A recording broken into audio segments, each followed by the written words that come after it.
We are live, Shravan.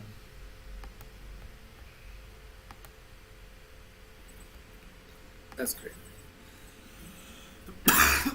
So, hearty welcome everyone. I'm P. Shravan Kumar, the founder of SK Associates and Group, popularly known as SKA&G, and your host for today's conference 1.7 on opportunity recognition and evaluation in entrepreneurship. And I'm Aditi Jain, the Chief Strategic Alliance Advisor of SK Associates and Group, and I'm Shravan's co-host for Conference 1.7 on Opportunity Recognition and Evaluation in Entrepreneurship.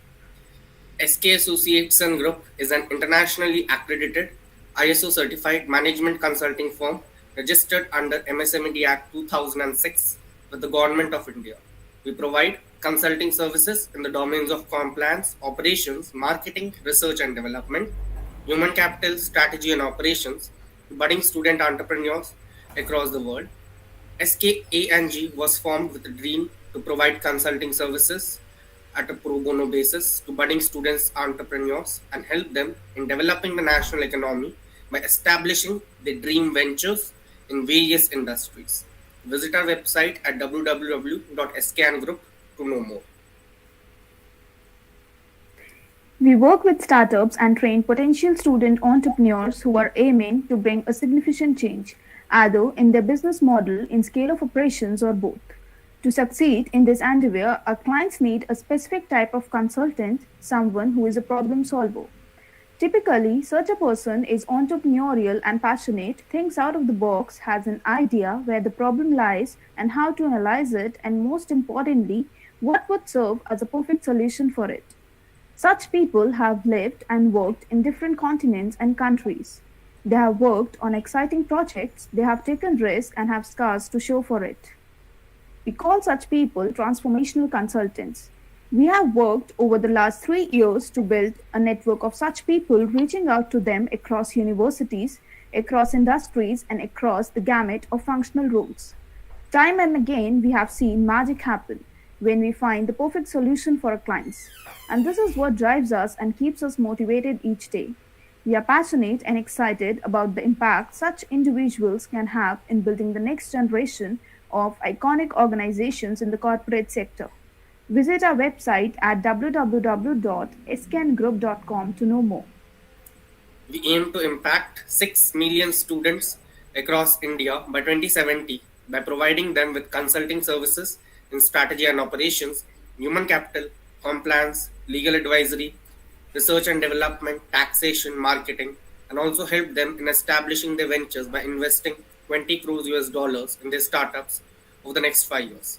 We also aim to provide 50,000 employment opportunities to various lecturers across the nation in the upcoming 10 years. We strongly believe that strategic alliance and collaborations shall help us achieve our vision in working for the cause of global economic growth. Our executive management and alliance teams are always dedicated on working towards entrepreneurship development and community impact with a concentration on the point students are the upcoming future generations of our nation and need to be empowered for global economic growth. We aim to partner with 1,000 universities and colleges by 2030 to empower, educate, and advise students on various aspects of entrepreneurship and mentor them to build their startups successfully. Visit our website to know more about us www.skandgroup.com. As we enter 2023, we are consistently seeing the increasing focus and enthusiasm amongst all students towards entrepreneurship. This is a significant change towards a progressive community of professionals and entrepreneurs, since a startup means an innovative business model which can actually impact the community and help resolve an existing problem. Thus, the more we encourage sustainable startups to bloom in our world, the more efforts we are making towards a better future free of the problems we face today. Entrepreneurs and global business leaders are the future of our world as they attempt to resolve issues via their innovative solutions and commercialize the same solutions later at a feasible market value. This helps in creating employment opportunities, facilitating sustainable economic growth rates, creating innovative products and services, attending to consumer needs appropriately, and even it even creates business opportunities for relevant businesses. From global warming to climate change, from natural disasters to waste recycling, from biodegradable fossil fuels generation to rainwater harvesting, from creating online schools to university, multiple inventors and creative geniuses have already emerged as entrepreneurs successfully. Exactly, Shravan. Even throughout my career as a professional in the education management and edtech industry, I have seen multiple ecopreneurs change and impact the world via their eco-friendly innovation, ideation, and inspiration.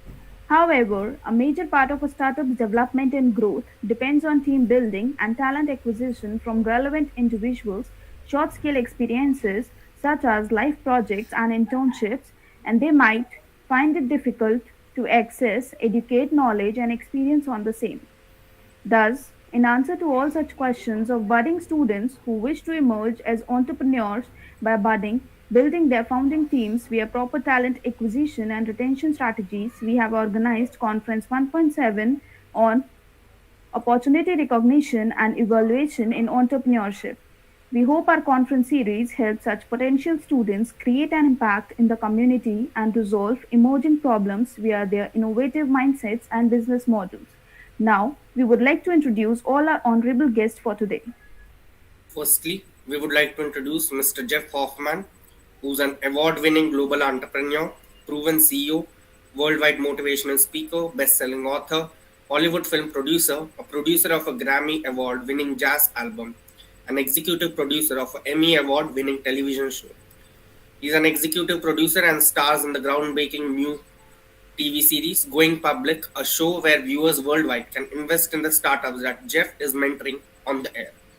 In his career, he has been the founder of multiple startups. He has even been the CEO of both public and private companies, and he has served as a senior executive in many capacities. Jeff has been a part of a number of well known successful startups, including Priceline.com, or Booking.com, Ubit.com, and multiple others.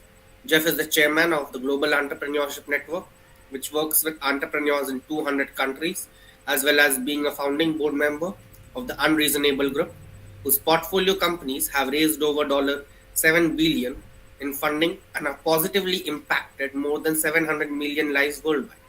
He is also on the advisory board of CEED Global, the Centers for Entrepreneurship and Executive Development, teaching entrepreneurship globally in developing countries.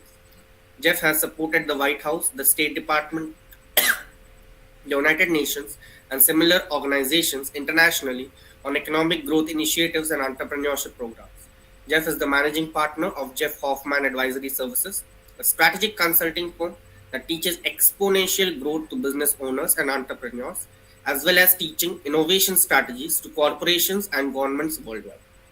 Jeff serves on the board of companies in the United States, Europe, the Middle East, South America, Africa, and Asia. He also supports entrepreneurs and small businessmen on a worldwide basis. Jeff is also the founder and CEO of World Youth Horizons, a non-profit organization providing homes, schools, food, and healthcare to children in need around the globe. Our next guest is Dr. Ayan Chatterjee, who is currently working as an assistant professor of School of Medical Sciences of Adamas University, Barasat, West Bengal, India. Is having MSc degree in Human Physiology from University of Calcutta with a first class. He obtained his PhD degree from University of Calcutta on October 7, 2021. He also has a 6-month diploma in social work and community service from School of Social Work and Community Service, the National Council of Education, Bengal. He also successfully completed a certificate course in science communication and media practice conducted by Indian Science News Association, Kolkata. The course is supported by DST, Government of India, and Vigyan Parasar.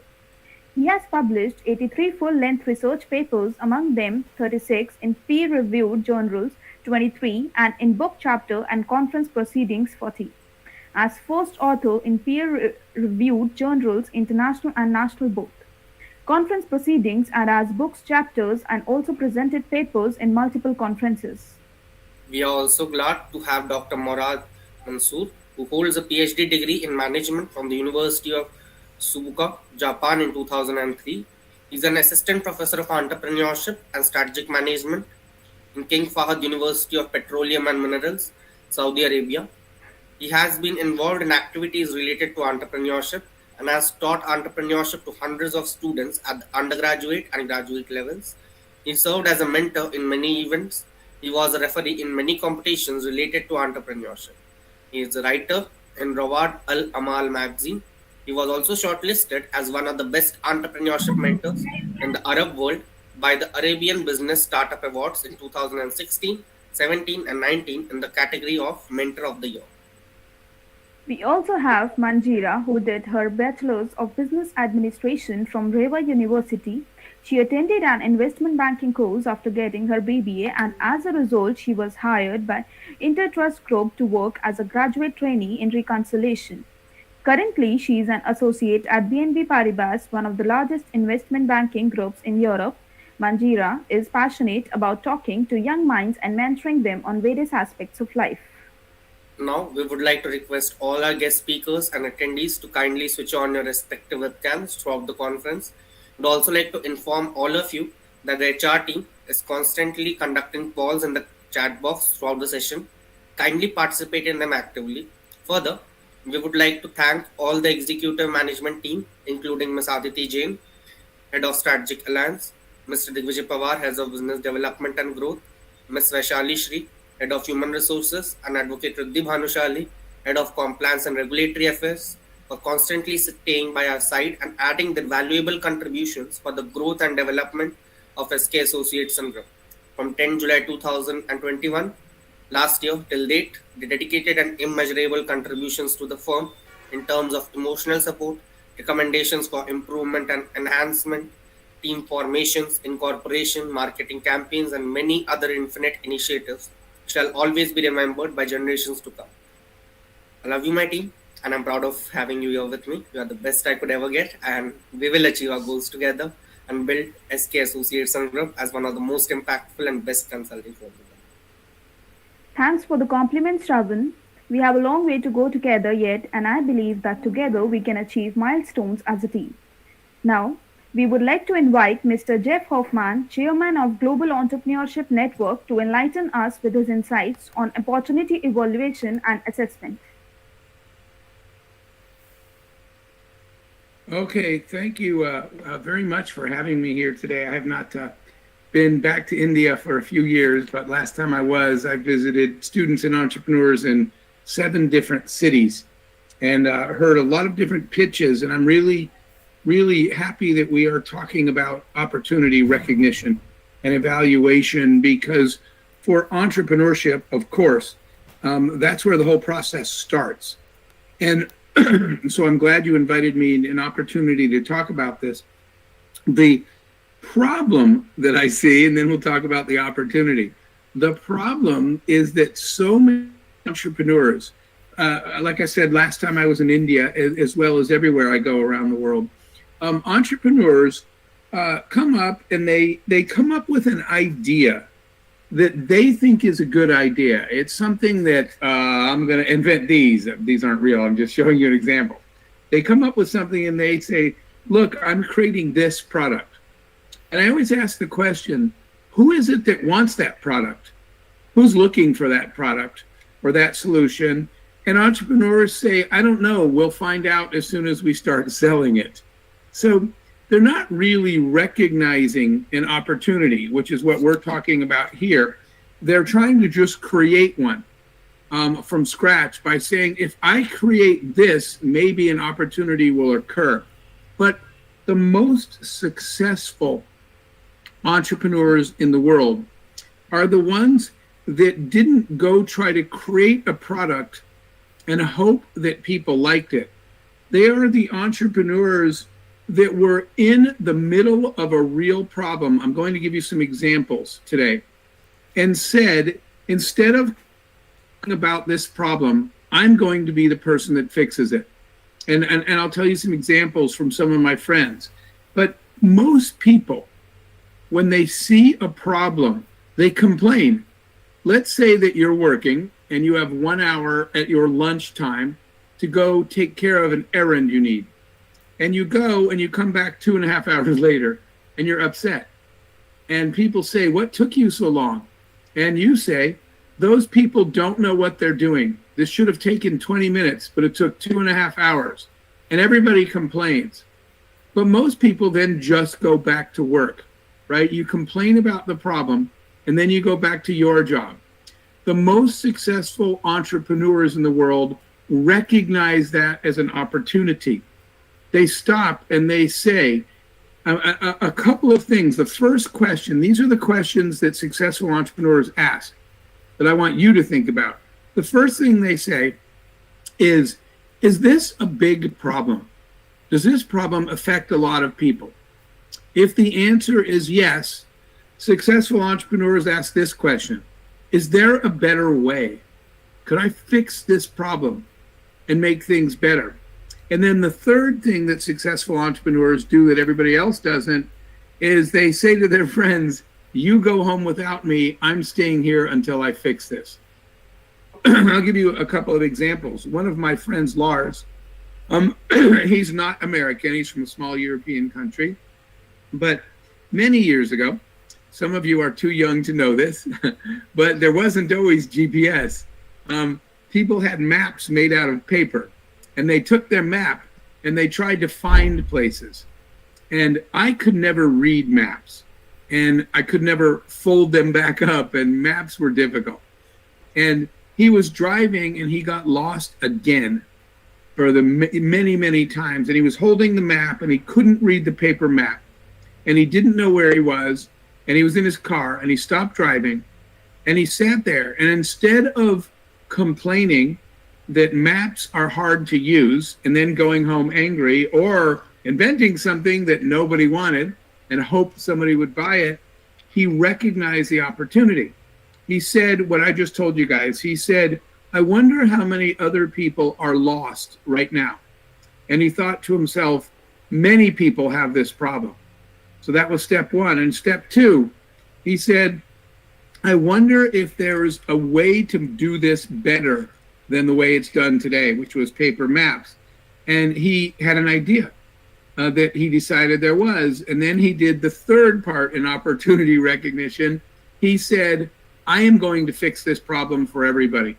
And so what he did, my friend Lars, sitting in his car, he was looking up at the sky, looking for some divine help. And then he suddenly realized something. He realized that if you look up in the sky, somewhere up there are satellites, and they're looking at you. And he thought to himself, if satellites can see me, then they know where I am. And if satellites know where I am and I tell them where I'm going, then they can tell me how to get there. So my friend Lars invented Google Maps, not Google. He came up with the solution. He invented Google Maps, and he sold it to Google for millions and millions and millions of dollars because they thought it was a good idea that solved many problems. So the lesson that I'm sharing with you is quit trying to think up a clever new idea as an entrepreneur and then hope you can convince people to buy it. Instead, get out of your house, out of your room, your office, go out in the world, because wherever you live, there are real problems every day.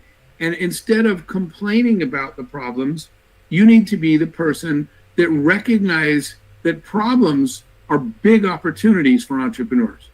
And instead of complaining, we get excited about it. So I will tell you my story for that. But I've had, several other friends and people that I know that did that. One friend that was having trouble trying to send pictures, this is long ago, to share pictures of his children with his friends. So instead of complaining about how hard it was, Mike created Instagram. You have Instagram now because Mike was frustrated because it was hard to show pictures to his friends.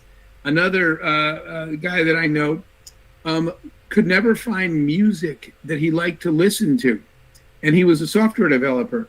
So he wrote Pandora, the music app, because he wanted to find a song. So solving a real problem. And then we'll talk about the how to prove that your idea, once you identify your opportunity, how do I know your evaluation part of it? But I will tell you mine, because I was an engineer at a big engineering company. 20 something years old. And I did not enjoy my job. And I did not like the company I worked for. And I decided that I just couldn't go there every day. And so I didn't say I want to be an entrepreneur. I just said that I couldn't work in this environment. So I left. But when I left, I had no job and no salary. And I went to an airport at the time. And I was trying to think up things that I could do as an entrepreneur, recognizing opportunities. And when I went to the airport, this was many years ago, and back then, to get on an airplane, you had to get in line and wait at a counter for a person to print you a boarding card. And the boarding card, as you know, is a piece of paper, and it comes out of a printer. And I stood in line for more than 1 hour, and my plane left, and I missed my flight. And many people in the airport was very crowded. And many people in the airport were upset because the line was an hour and a half, and they were afraid they were going to miss their flight, and many people did. So what I just told you was, when you see a problem, recognize that opportunity. I missed my plane, so I had nowhere to go. So I was standing in the airport with all the other people, and I said, "Are you upset that it takes more than 1 hour to check into a flight?" And everybody was complaining. And I said, "This is a big problem. And I'm standing right in the middle of it. I can see the problem." And so then I thought to myself, is there a better way to solve it? And then there is one last piece I want to add for you guys, which is the next question is, does your idea, the opportunity that you recognize, have a value equation? And let me explain what a value equation is. A value equation simply means, will enough people in the world pay you more for the product or service you're creating than it costs you to make it? Because if the answer is no, then you don't have a business, you have a hobby, okay? A hobby is something you're spending money making and no one's paying you for it. A business is something that people want to give you their money because they want your solution. So I started asking the people in the airport. I said, and remember, I was 20 something years old and I had no job and no money. And I said, if I could give you a boarding pass right now and you did not have to go in a long line, would you give me money? And people started bidding. They started saying, I'll give you $5, I'll give you $10, $15. And I stood there and I thought, I wish I had boarding passes. I could be making money right now. So I went home and I took out a pencil and paper and started drawing a solution. And today, if any of you who have ever gone into an airport where there's a kiosk and you walk up to a kiosk and you check in by yourself and you get your own boarding card from a check-in kiosk in an airport, that was my first invention. And I went home and created those, and we were able to sell those in airports all over the world and make a lot of money selling those, because I recognized the opportunity to solve a real problem, not a problem that I thought was a good idea, but a problem that I saw and people were willing to pay for the solution. So I just want to spend a couple more minutes and talk to you about the evaluation part, but I want you to think about that. Next time you hear yourself complaining about a problem, stop and recognize that opportunity and ask the people around you, is this a problem for a lot of people? And if the answer is yes, then find a way to solve that problem, not something that you dreamed up yourself. Solve the problem that's already there. The last part, I'll just take a few minutes and talk about evaluation. I will tell you that evaluation does not happen in your office, in your university, in your home. Evaluation happens when you leave and go find the person you think is going to use your product. You can't solve problems in an airport in your office. You have to visit an airport many times and talk to people. My example, by the way, many years started, we created an internet shopping program that was for mothers who stayed at home. That was our audience. But I am not a mother, a stay-at-home mom, and nobody that worked for me, right? Because they were all at work. And we created a product, a website at the beginning of the internet, and we saw lots of moms go on our website, but they never bought anything. So we failed, and we closed the business. And I reached out to some of the mothers, and I said, I saw you on my website, but you didn't buy anything. Why didn't you buy anything? And this is at the beginning of the internet. We thought our idea was great. All of us in our office thought it was a great idea. And the mother said, I don't want to type my credit card into your website so you and your friends can steal my credit card. And I said, we can't see your credit card. And she said, yes, you can. I'm typing it into your website. And I said, no, we use RSA 128-bit encryption. And she said, I only speak English. And I said, well, I'm speaking. And she said, well, I don't know what 128-bit encryption is. Well, me as an engineer and all my friends know what encryption is. But we didn't think that our customer didn't. And I said to this woman, I said, what do you think encryption is? And she said, encryption is the way Egyptian people bury their dead people. I said, no, that's not encryption. And she said, then I don't know what it is. So the lesson that we learned in evaluating an opportunity is you need to leave. If it's a mother that you're selling a product to, you need to leave your office and talk to as many mothers as you can. If it's the airport, you need to go stand in the airport and watch people and ask people. If you have a product for agriculture, you need to visit 100 farmers. And so we learned that you should never listen to your own ideas and you should never evaluate your own ideas. As soon as you have an idea, you should go find the person that you think is going to pay for your product or your service and talk to as many of them as you can outside of your office in their environment. That is the way that we evaluate our ideas. We don't evaluate them ourselves anymore. My employees would tell me their idea and I would say, don't tell me, because even though I'm the CEO, my opinion doesn't matter. That mother at home or the farmer or the person in line at the airport, go ask them what they think. So thank you guys very much for giving me some time today.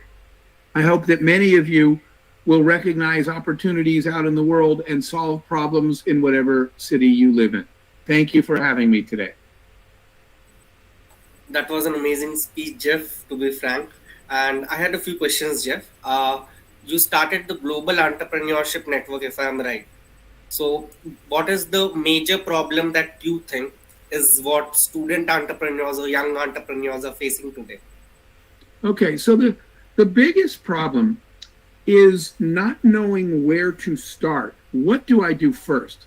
This is the problem when I travel around the world and meet with student entrepreneurs. They say, Mr. Hoffman, I have a really good idea. I don't know what to do first. Where do I start? And that is why I am here today, because a conference like this helps give the knowledge people need. They have the ideas, they just knowledge. And knowledge comes from experience. So it's helpful for everybody listening. I wish I had conferences like this one to go to, because I could have listened to people that have already been entrepreneurs and they could have told me how to do things because they've already done it. So the experience, the mentorship from entrepreneurs that have already done the things that young students want to do is probably the biggest piece that's missing. Access to mentorship from experienced entrepreneurs. That's actually a point what you listed out, Jeff, here, because the major problem, even when I had an idea on my mind, was how to begin. And I did select a website, though however, it might not be that good at that point of time. So I have a second question, Jeff. Do you think any specific one-on-one mentorship programs or a group level mentorship program would be more effective to train student entrepreneurs at a larger scale? Not any specific one, but just forming entrepreneurship clubs is important, right? In the US, there's something called CEO, and it stands for Collegiate Entrepreneurs Organization. And they create chapters on college campuses where they ask anybody that is an entrepreneur, wants to be an entrepreneur, and they meet once a week, I think, and every once in a while they have a speaker come in, go visit a startup. And so they create clubs, and the clubs give all the other student entrepreneurs a chance to talk about ideas and work together on ideas. So I think forming entrepreneurship clubs and chapters for students is really important because they meet other student entrepreneurs and they can exchange ideas and help each other solve problems. That's a great suggestion, Jeff. My last question before the audience puts the questions to you. How do you think student entrepreneurship has evolved over the last 20 years? Like, that's a great question. The good news is I do think it's evolved a lot because more and more universities and colleges and schools teach entrepreneurship.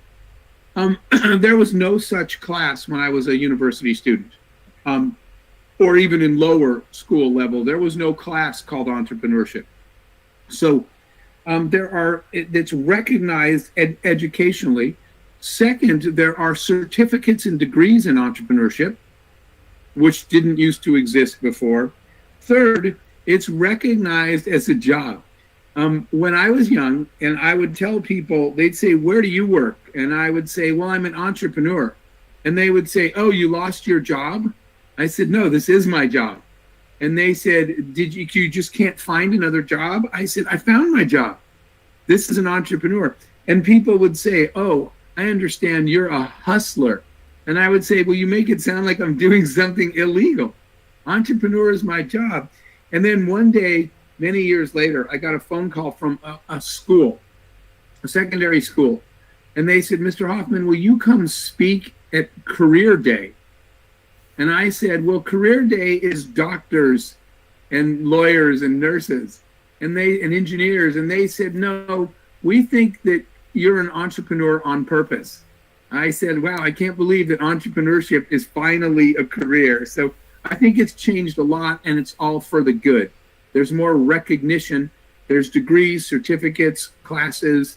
Entrepreneurship has a much bigger presence than it used to. I've given entrepreneur talks like at IIM and other places there, and it's really nice to see the recognition of entrepreneurship. That was a great speech, Jeff. Now I would like to invite all our attendees to put forward the questions, if any. You can simply unmute yourself and speak one by one. Yeah, Dipti. Sir, I have a question regarding the fear of performance or fear of judgment. I mean, I have a good plan, I have opportunity, and I know that the end result will be the positive.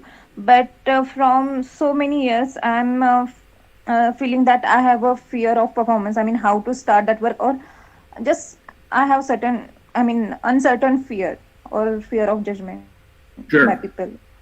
Can you please tell us about it?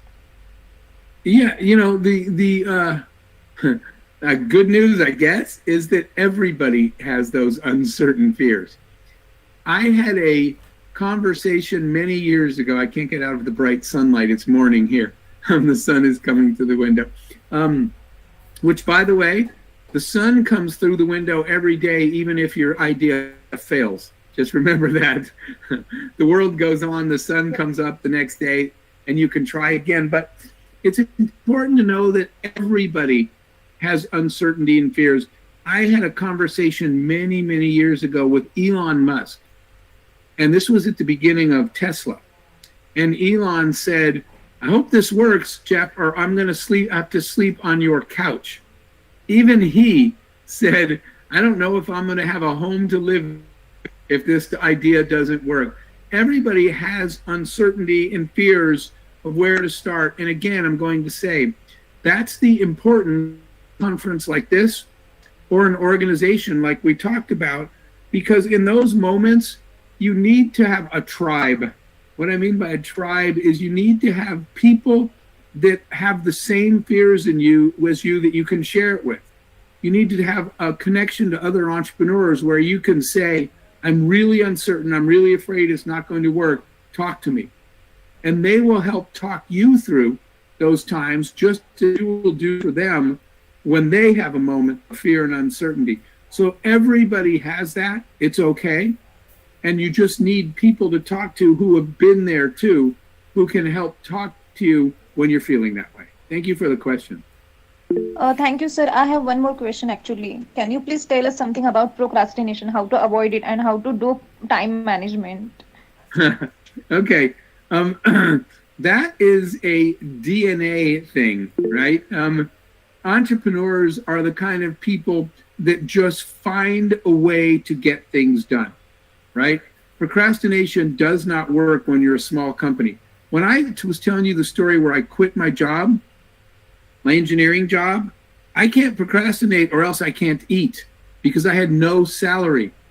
And so if I don't figure out a way to go do something, I can't feed myself or pay the light, keep the lights on. I can't pay the bills. But you asked about prioritization. That's a really good question. Everybody has a to-do list, right? You have a list of things you need to get done. And it's important to keep that in writing, right? So my to-do list piece of paper usually has 20 things on it. I'm never going to do 20 things. So what you have to ask yourself is, what is the most important goal for you this year in 2023? So let's say my example was to put kiosks in airports, right? Those check-in kiosks. So that's the first step, prioritization. What is the most important thing you have to do this year? Write that down. I have to get kiosks in airports. And then I pick up that list of the 20 things that I have on my to-do list. And one, you have to accept that you're never going to get them done. Stop worrying about it. You can't do everything by yourself. And ask yourself this question every day. Of all the things that I could do today, which things will most help me put a kiosk in an airport? Every morning, I prioritize my day by saying, what is it that I have to get done? I'm still here. I'm just closing this window. What is it that I have to get done? And what activities could I do today that will most help me achieve my goal? And every morning I reprioritize my list. Every day I stand up and say, okay, now today is Monday. What can I spend Monday on, or whatever day it is, that will help me the most achieve my goals? And that's the only thing I worry about that day.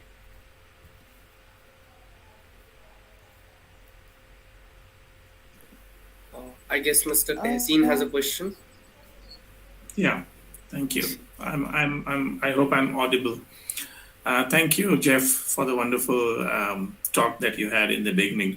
My name is Dr. Tehseen. I work as Director for Center for Entrepreneurship at the American University in the UAE.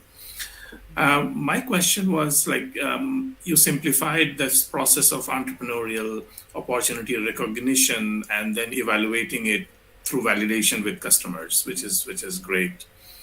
But many times, these different stakeholders give different opinion on opportunity, possible success of those opportunities. So the evaluations of the entrepreneurial, which is ultimately a decision-making situation, may ultimately be affected by stakeholders, what the feedback the entrepreneur receives from them. And ultimately the decision rests with the entrepreneur. But at the same time, we can't just try and leave it to fate and or something like that. So are there any possible evaluations that entrepreneurs can engage with that improves the certainty of opportunity success? Well, yes, but this is going to be a different answer than you expect, okay? And I appreciate your question. I always tell people, first of all, life is short. Time is short, and I don't like it when people are wasting a lot of time trying to convince a customer, right, that they're right and that you're right and that they should buy your product. So when you go out with an idea, and like you said, you're asking people about your idea in the evaluation phase, and you're getting lots of different, what you just said, right? You're getting lots of different answers. This is the part you might not like my answer, but go do something else, right? I tell people, if everybody's giving you different feedback, maybe it wasn't such a great idea. But for example, when I had the kiosks, every single person said the same thing. We love this idea. Give us a kiosk that we can walk up to and get our own boarding card and skip the line. There was no difference of opinion. So that's the product I decided to work on. So there's not a secret in the evaluation process to get everybody to agree. But my point is, if it's that many different opinions, then that's what's going to happen when you start marketing and selling your product. So I have to tell people, maybe do something else. Let me tell you what the ultimate test is that I ask entrepreneurs. When are you begging people and trying to buy your product, which they call that marketing, right? Or are they begging you? Because here's what happened. My two comparisons. The product I talked about that was for housewives, we were doing marketing and saying, you should buy this, you should buy this, you should buy this, right? And then nobody did. We were trying to convince them. When I was building the kiosks, every week my phone would ring and airlines would say, can you please take our money? And I would say, stop calling me. I'm trying to build the product. I'll call you when the kiosk is ready. And they would say, I just want to buy one now. Here's my money. So my question to ask you, you meaning any entrepreneur, is, are you trying to convince people that your idea is good, or are people trying to give you money? And if the first one is true, maybe find a different idea. You want to find yourself in a situation where when you go get feedback, you get the same feedback from a lot of places. Because what you said is true. A lot of times, Tassine, different people you're getting so much different feedback that what I get out of that is this solution isn't very clear and the problem isn't very clear, and you should go solve one that everybody agrees on. I hope that made sense, sir. Yeah, thank you very much for your answer. I would like to thank Mr. Hoffman for his amazing speech, which enthralled the hearts of our audiences. Further, I would also like to request you, Jeff, if you could just share your email ID in the chat box so that anyone who has further queries can directly connect with you. Okay, I sure will. I will put that in there. Chat box, yeah. Yep. All right. Further, thank you. Yeah, a pleasure. Further, moving on, I would like to invite Dr. Ayan Chatterjee, professor at Adamas University, Barasat, to share his thoughts. Thank you. Thank you to the respected organizations, SK Associate and the group for inviting me in this webinar or international conferences. Though I'm just an odd man out because I'm not a good entrepreneur, but still we have this kind of the courses in our university, and even though last couple of organizations, I feel this entrepreneurship could be a good impact for the people, those who are from not only from the healthcare sector, but it can be a good choice for the engineering, management, and the other sectors for these purposes. And that's why I'm just select or choose this topic for the presentation. And I have made 5 or 6 slides for the presentation. If you kindly allow me, then I'll just share these things.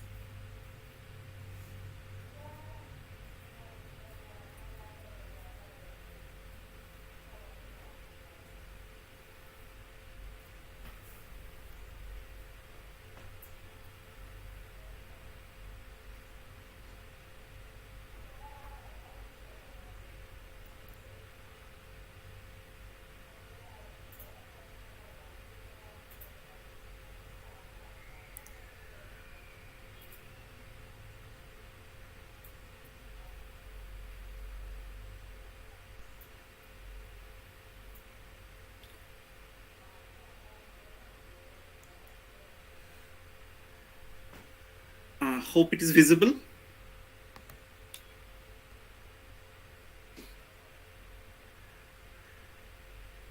Yes, it is visible. Okay, thank you. The healthcare sector and the entrepreneurships. Because after the post pandemic and the post COVID, though it is still, I can't say that it is post, it is still going on. But the healthcare sector and its importance in the entrepreneurship, it's maybe very significant. And the people, those who are from the health sector, they know its identification and how they create the impact. But those who are not directly from the healthcare sector, I think my presentation would be helpful for them, how they can influence and how they can play a role in this sector, which is a very good and growing entrepreneurship sector. This is just the abstract I have shared, and the main objective of the presentation is to portfolio and improve the boost in the healthcare sector. Your portfolio means I'm just present the presentation for the those who are, again I'm saying those who are not from the healthcare background. So basically, healthcare sector, there will be five things, segment if we just divide it.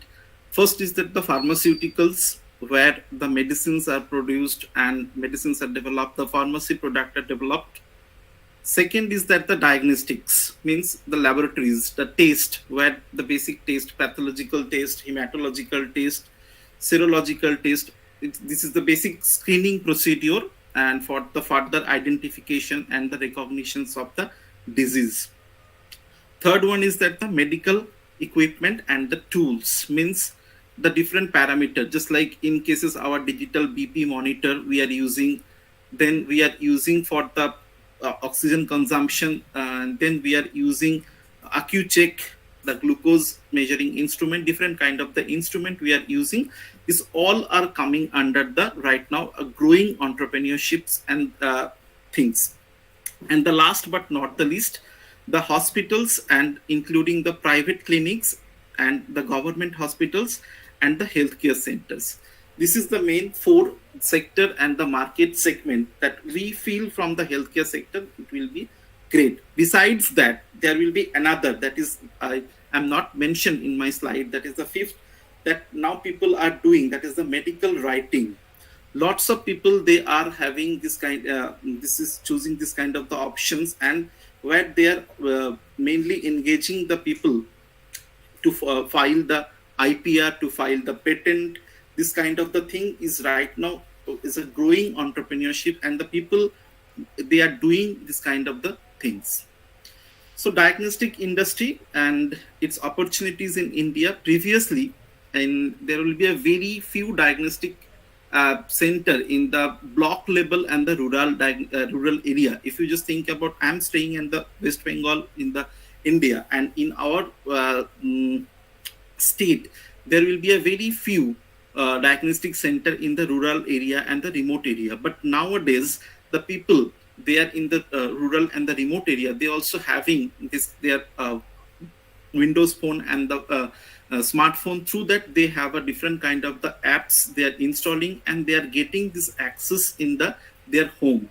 If for the sample collection, for the report, they don't have to go for the laboratory, because they and the local entrepreneurships and the local diagnostic center, lots of local diagnostic center, it is open, and this having a good impacted on the regular entrepreneurships than these cases.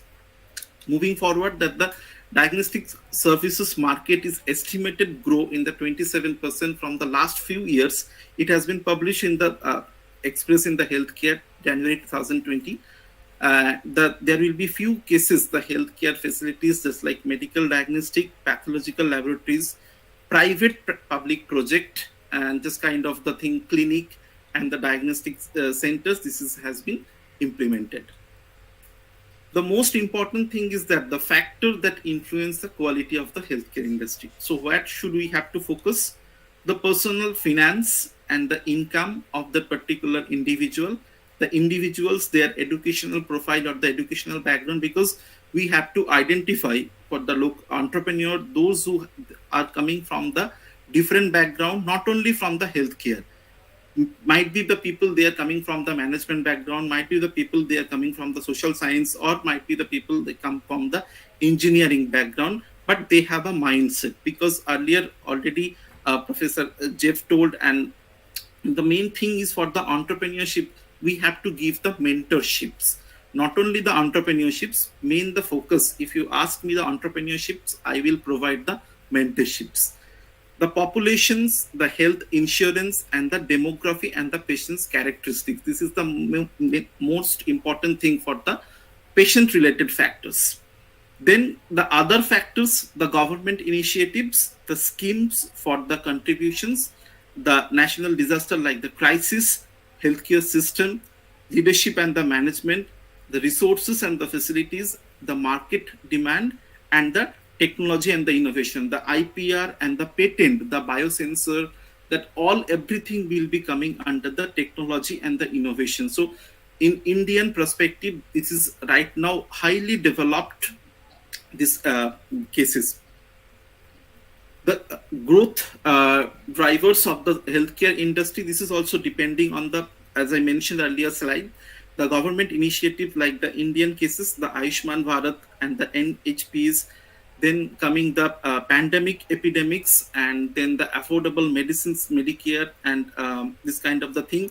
And the life expectancies also be increasing, so there will be required the different kind of the health center, and the emerging of the telemedicine. The telemedicine earlier before COVID, we can't think about this telemedicines, but right now the telemedicine is having a good impact on the remote areas and the village life also.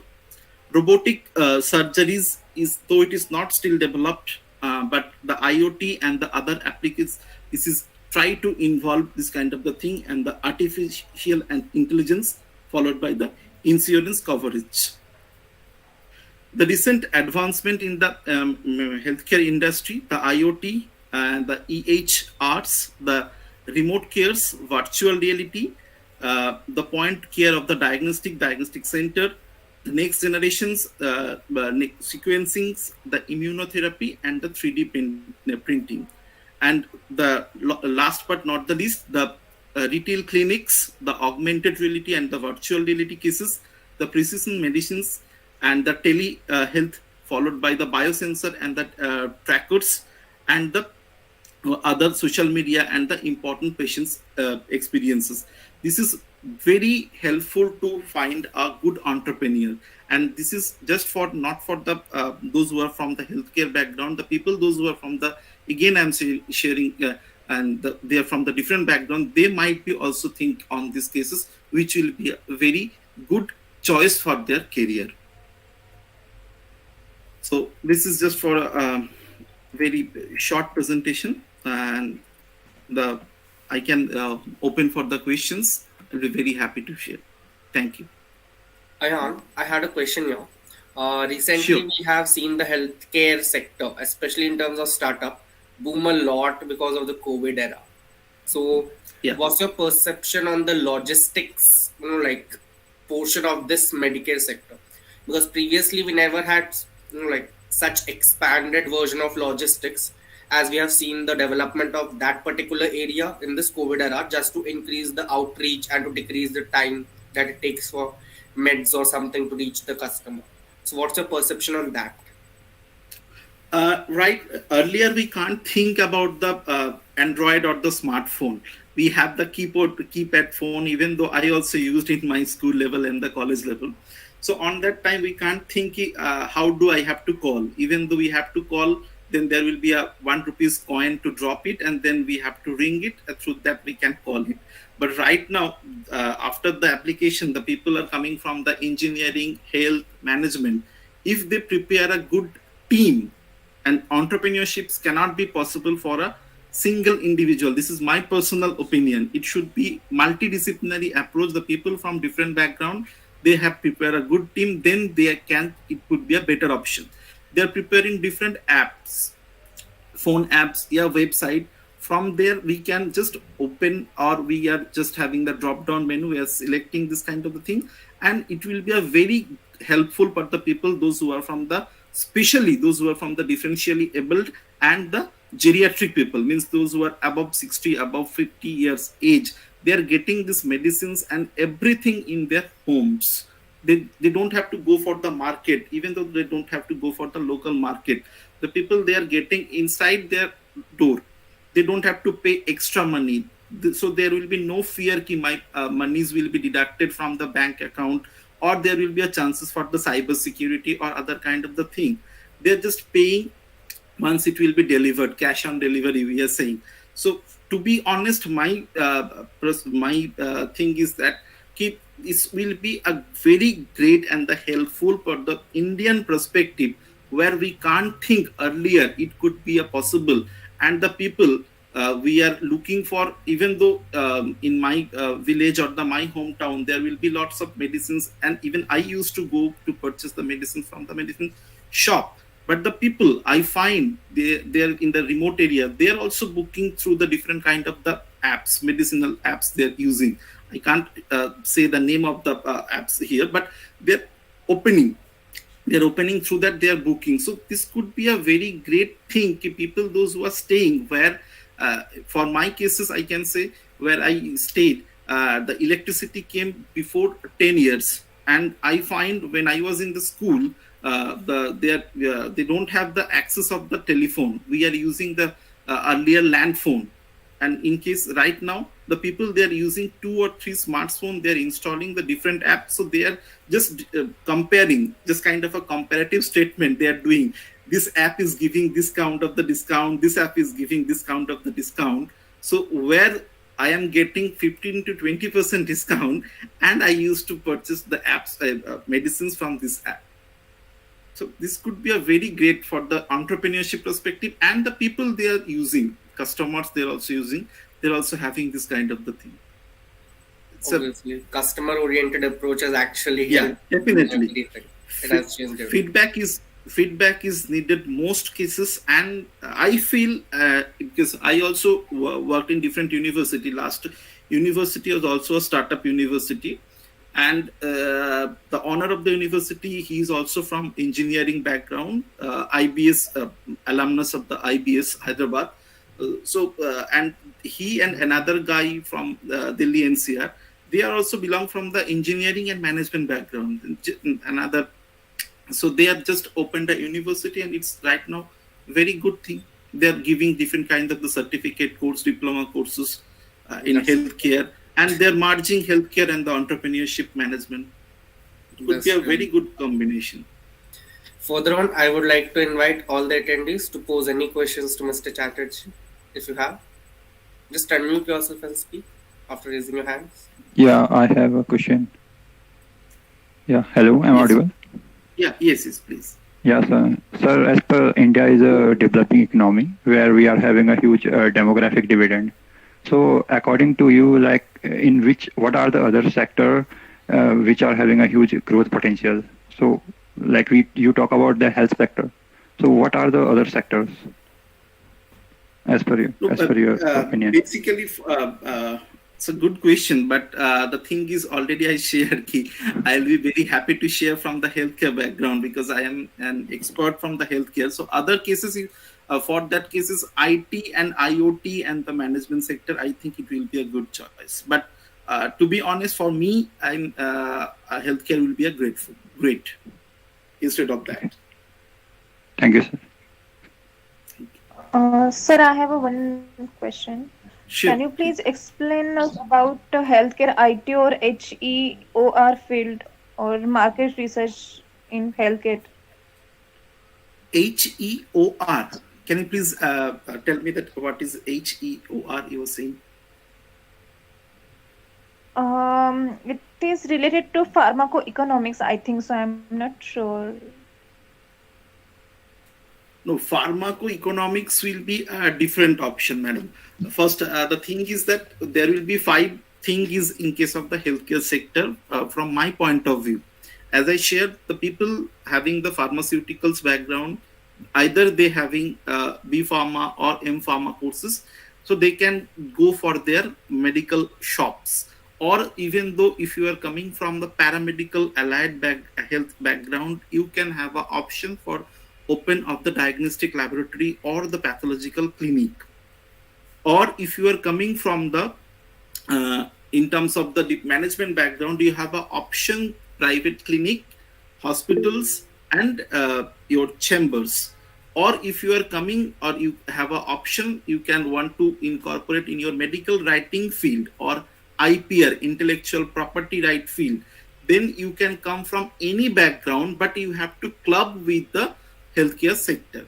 So you are saying for the healthcare economics, maybe I guessed, but healthcare economics might be a good choice for the Master of Hospital Administration or MBA in healthcare management or in the public health field. So public health will be a good option, the people, those who are from the MBBS or the BDS. But right now people are coming from arts, commerce, they're also having this kind of the public health, hospital administration and the healthcare management background. They're doing this kind of the course so that they have a good capture and good management or the mentoring role in the hospital field or the diagnostic field. That was a great answer, Mr. Chatterjee. Aditi, if you can just carry on.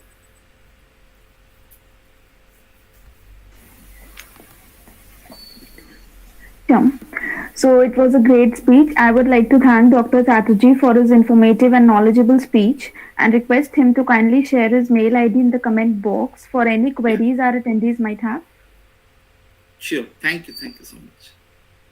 Further moving on, I would like to invite Dr. Murad Mansoor, Assistant Professor of Entrepreneurship at King Fahd University of Petroleum and Minerals, Saudi Arabia, to share his views.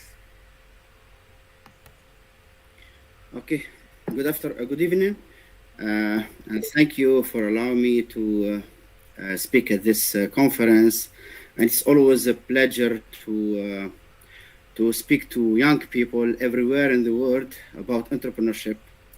I have been doing this since 2005, and it's a passion that I always try to have it and to give the experience to our especially young people and those who really want to start their businesses. Can I share my my presentation? Is the way to do it? Yeah, just click on the third option from the right. You have a square box with up-headed cursor.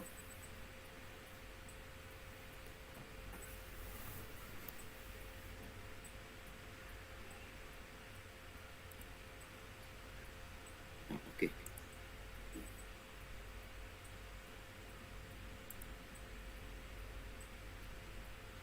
Actually, I have to screen this.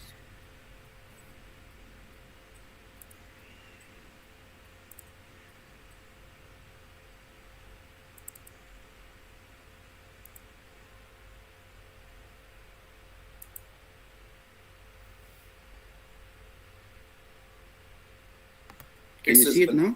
Yeah, it's clearly visible. Okay, so I choose this topic because it's very important that we avoid certain problems that will lead usually to a failure of businesses. And I think day to day, people, especially in India, are coming up with a lot of new startup ideas. Everyone in the world, even in India, they want to start their businesses and make billions of dollars, of not million. But the truth that it's not always easy like this. It's not like what we see in movies or website or series. It's a long journey. It's full of obstacles. It's full of challenges. But if we avoid all these problems, I think we can succeed. It's often said that more than half of new businesses fail during the first year. In USA, the best maybe entrepreneurship ecosystem in the world, 20% of new businesses fail during the first 2 years of being open, 45% during the first 5 years, 65% during the 10 years. In India, it is almost the same. It is 90% failure rate among the majority of startups. So I'll give you the major factors that lead to startups to fail. Though in entrepreneurship, I don't like too much the word fail. In entrepreneurship, we succeed or we learn. I divide them into 4 issues. The first one, it is the strategic issue. First of all, there is little or no demand for the product. So if you are an entrepreneur, make sure first that you have a good product that people wanted, you have a customers for this product, and you can sell it, you can, people like it, and you can do business and you can do money with this product. So look at what people they want. We are more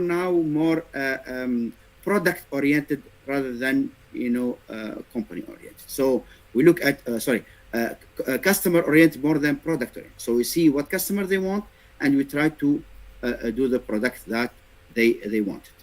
Second, lack of strategic planning, very important. To put in place the right business plan for your business. So usually owners don't think too much through all the variables that are needed to craft a very good, a viable business strategy. We need to look at all the environment around you, your internal environment as a company, as a startup, your external environment. You are not working in isolation. You are part of all these environment. So it's very important that you understand them and put in place the right business plan for yourself. How you are intending to do business, how you're intending to get a good market, good customers, and money from this business. Then failure to pivot. Owners missed or failed to take a chance to purpose a better opportunity. So opportunities are there everywhere. We need to understand to get them and to study them very well and to take the opportunity of this. Overpowering competition. So the company might have been on the right track, but the competition simply did things better. So always keep an eye on your competitors, who they are, what they are doing, what are their strategies, what are their products, how they deal with customers, and everything about them. If it is possible, do what we call business intelligence. Okay, so get all the information about your competitors. Lack of focus. When Bill Gates and Warren Buffett were asked about one factor that was responsible for their success, both they replied with one word: it is focus. One startup, it is a GrabHub. It is a food delivery startup, and from the beginning, this company decided to focus only on food delivery. Though they have a lot of chances to do other things, okay, like catering, okay, or but they choose to do only that delivery, and they could execute technically and operationally very well this and grow the business successfully. Second issue, very important, it is leadership. It is the owner and his team. So first of all, the owner, his managerial incompetence. So if the owner didn't know how to plan, lead, control, and organize, which are the four building, most important aspects of management, then most probably the owner will not succeed. So he need to develop these competencies, okay, or managerial competencies in his life. Lack of relevant experience. Experience is very important. If you could just share your screen again, because the slides are freezed. Yeah. It's okay now? Aditi, is it okay? No, it's still showing the first slide. It needs to move to the second slide. Let me do it again. Yes.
I guess there are network glitches a bit.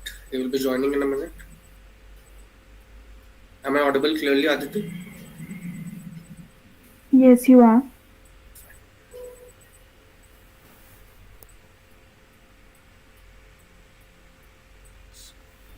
If you can just text him on WhatsApp once, Aditi.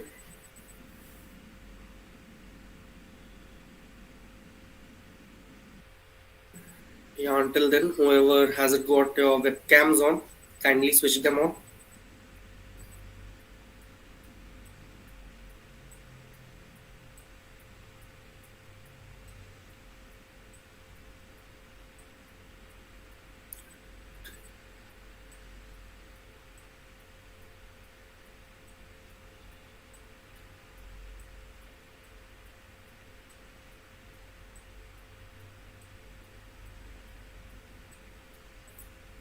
Okay, there is an opinion poll too for everyone to answer.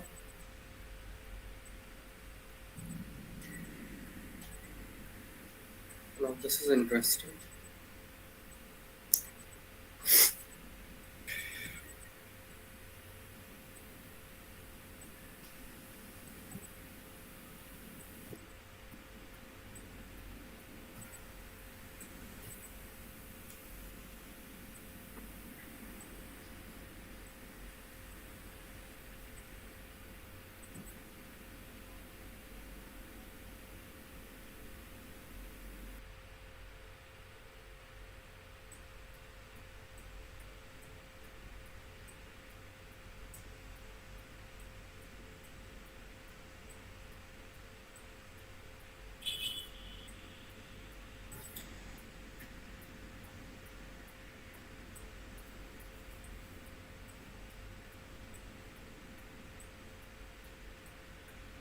If you can just unmute yourself, Mr. Mansoor. Okay, sorry. When I want to share, the computer restarted again. No issues, you can just speak simply. Yeah, that's what I will do. Yeah, that's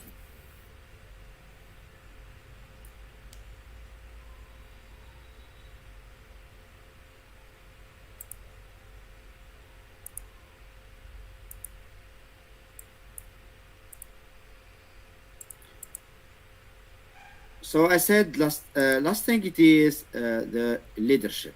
So it's very important that you have the managerial competency, and also we have the owner may be experienced in business, but not in the particular markets or technologies that are very vital to the new firm's success. And I think I have a friend of me, you have in this meeting students, and maybe they don't have experience and they want to start their business. And I think my advice is to get some experience in some good companies, get to know the market, get to know the businesses, build a good network, then start your idea. Unless your idea it is really excellent one that you can start it soon. Third thing is inability to make the transition from employee to entrepreneur. Okay, so the owner could not juggle the multiple and diverse responsibilities or survive the lack of support that comes with going solo. Motivational collapse. So many entrepreneurs, they burned out before the business became self-sustaining. I know that it is very tough, especially in the first days of the business, that we go and we maintain that perseverance until the end. The other issue, it is the marketing and sales issues, ineffective marketing. So these small companies, especially new ones, they face a very tremendous challenge getting recognition in crowded markets. You need to use, I think, what you call guerrilla marketing, to introduce yourself to get the market with the minimum of money, because one of the problems of startups, we'll see it, the last one, it is the financial issue. Uncontrolled growth, the company added customers faster than it could handle them. leading to chaos and might have even grown its way into, to go out or bankruptcy if it spends widely to capture and support, customers. Poor location. We always in business say location, location, location. So it's very important that you customers access your location easily, and this will give a better potential for your business. Customer neglect. So the company failed to support customers or respond to their problems. So customer responsiveness, it is one of the building blocks of competitive advantage. You cannot, maybe forget your customers and visit them once a year or once after a long time. So you have always to be in contact with your customers.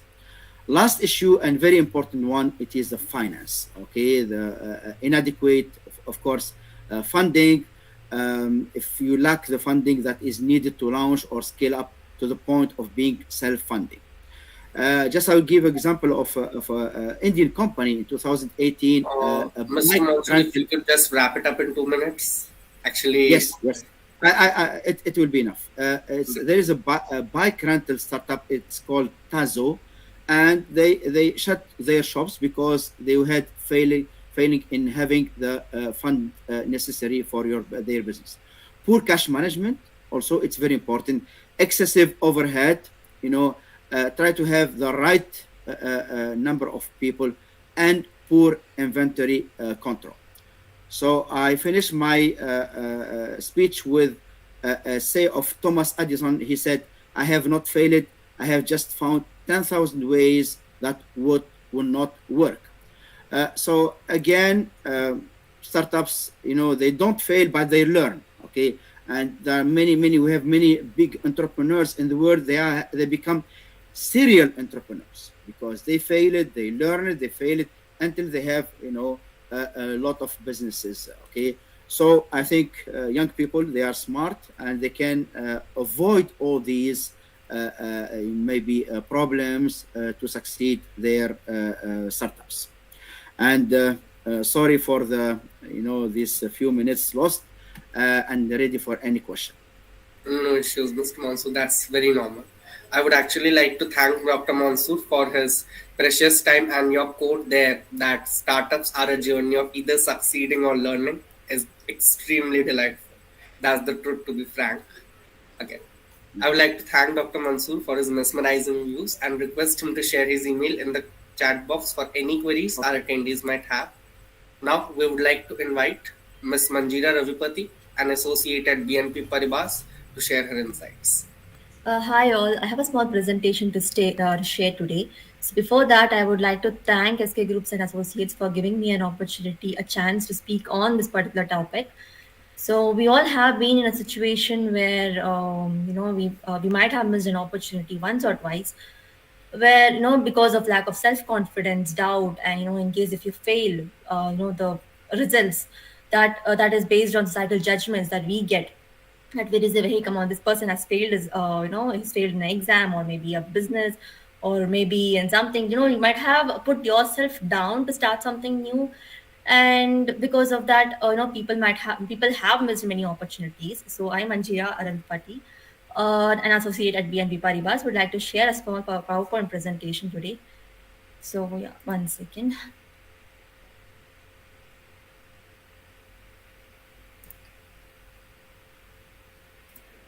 I hope everyone is able to see my screen. Hello? Not exactly, Manjeera, if you could just... Okay.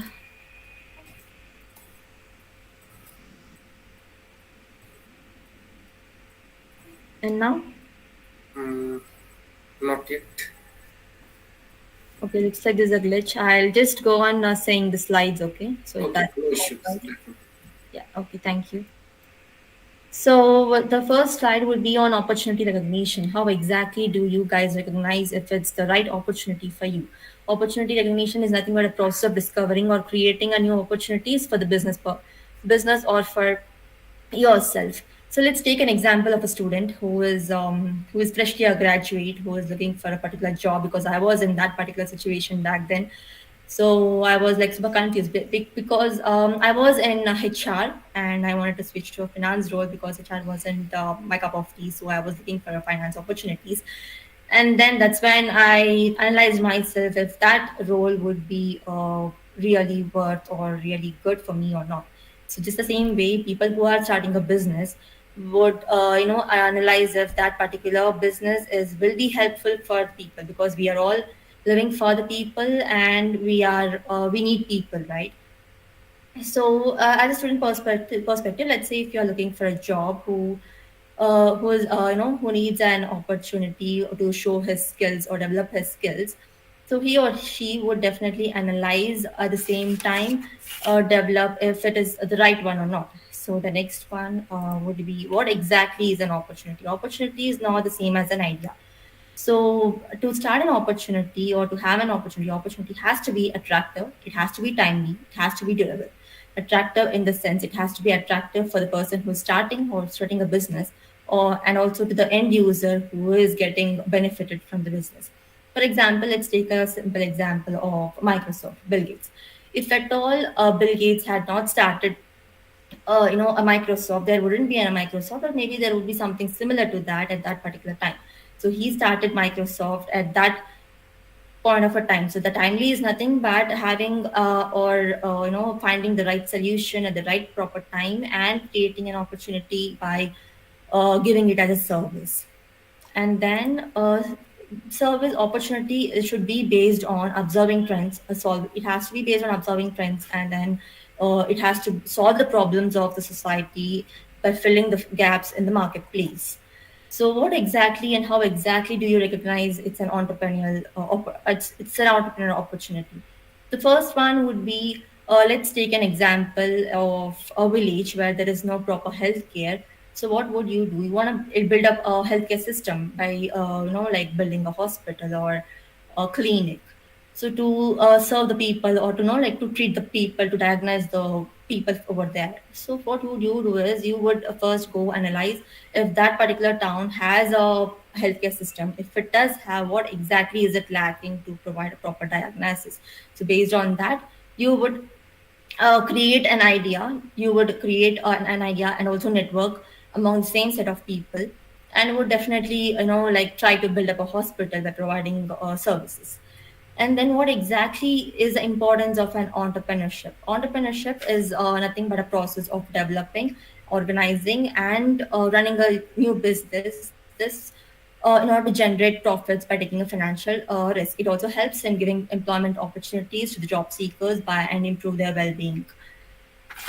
And what exactly? So people with one second.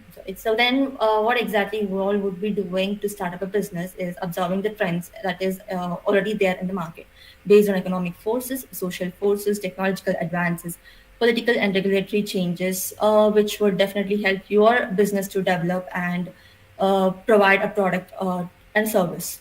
So how do you, and also this includes solving a problem. For example, I would say, let's take Shantanu Naidu, who is a founder of Metapause and a general manager of a Tata Group. He designed a reflective dog collar from a waste denim and an industrial fabric to to prevent human animal accidents in India, and that has reduced animal accidents for about 37%. That is nothing but sometimes identifying opportunities simply involves noticing a problem and finding a way to solve it.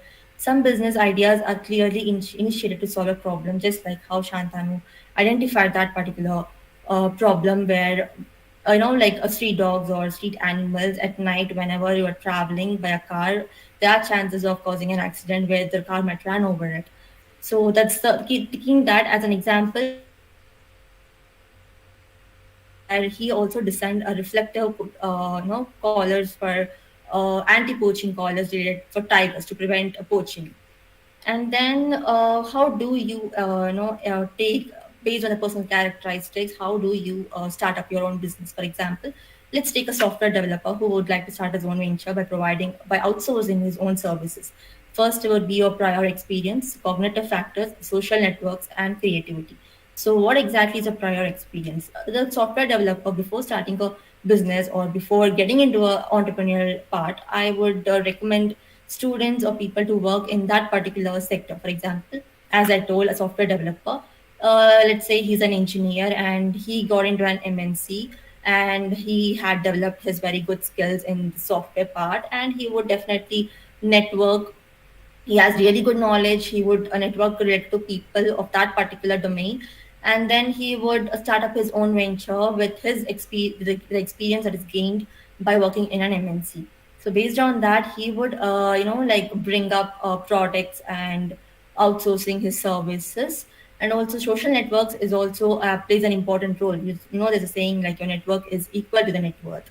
So based on that, he would acquire funding from that particular sources, and he would create new ideas. Maybe there might be a similar places where there is a chance of maybe there's a similar the same thing like just Microsoft and Macintosh that is already existing in the markets. There would be something similar to that. He or she would have developed something. It might be there outside in the market too.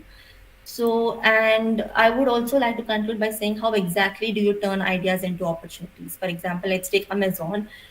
So it started its business with an market place by selling books on online. So based on that only, he built. The Jeff Bezos had an idea that there is, instead of going and buying a product by walk or by a car or by your vehicle to that particular place and buying a product, instead you can just get that product within a click, right?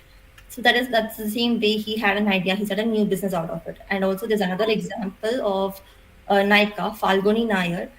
She has started a business by analyzing the market trends of cosmetics. She bought the entire cosmetics to one part, and she developed an e-commerce platform to sell that particular cosmetics, right? And also it includes buying an independent business. So for example, if you have really good entrepreneurial skills and you don't have a proper you don't have a proper resources to start up an enterprise, he or she could get into an independent business and become a partner of it, or maybe buying the entire business into his account and running the business to make a better place. And then would be buying a franchise as the same as buying an independent business. And then you can also becoming an inventor. For example, let's take Thomas Edison, who invented a bulb, and now we are living in the dark with lights too. Before, back then, there was no there's no resource where there were no lights, there were no people used to use lamps to lit their homes, especially at dark. So now we don't have that situation, because most of the areas we have LED bulbs or any tube lights, or that is being used in our day-to-day lives, right? So yes, thank you.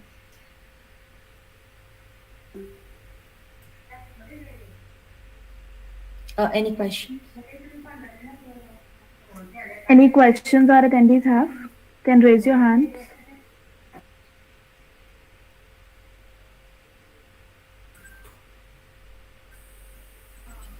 Divya, no questions?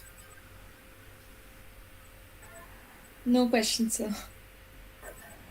I guess your speech was extremely clear, Manjeera. Okay, thank you. Crisp and clear. That is how I would describe. Yeah. Aditi, I guess we can move forward. Okay, so now we would like to thank Ms. Manjeera Ravipati and request her to share her mail ID in the chat box for any queries our attendees might have. We would also like to thank all our guests on the panel for making the first session of Conference 1.7 such a warm event with their view and insights. We would also like to thank all the attendees for patiently hearing us throughout the conference. We would like to request all the attendees to vote for today's best speaker by typing the name of your preferred guest speaker for the day in the chat box.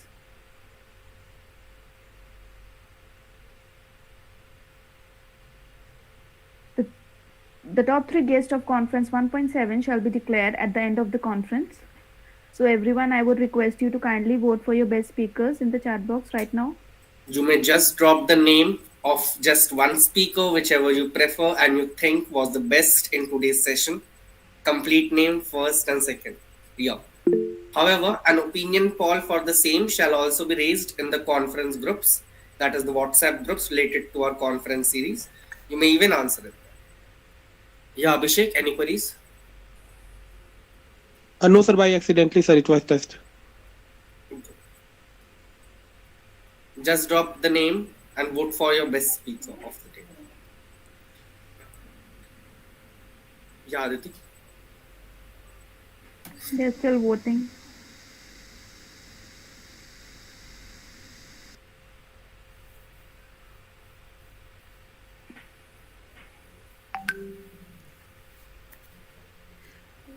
I request everyone to vote, please. I would also like to request Mr. Pawar if you could just have an eye on the votes. I think Jeff is winning. Just keep an eye out. Yes. We can decide on the results later. Yes, yes. Aditya, I guess we can carry. Sure.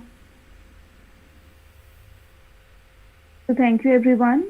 The top 3 guests of the conference shall be declared at the end of the conference session, and we shall return tomorrow with the second session of conference 1.7. Until then, stay tuned and keep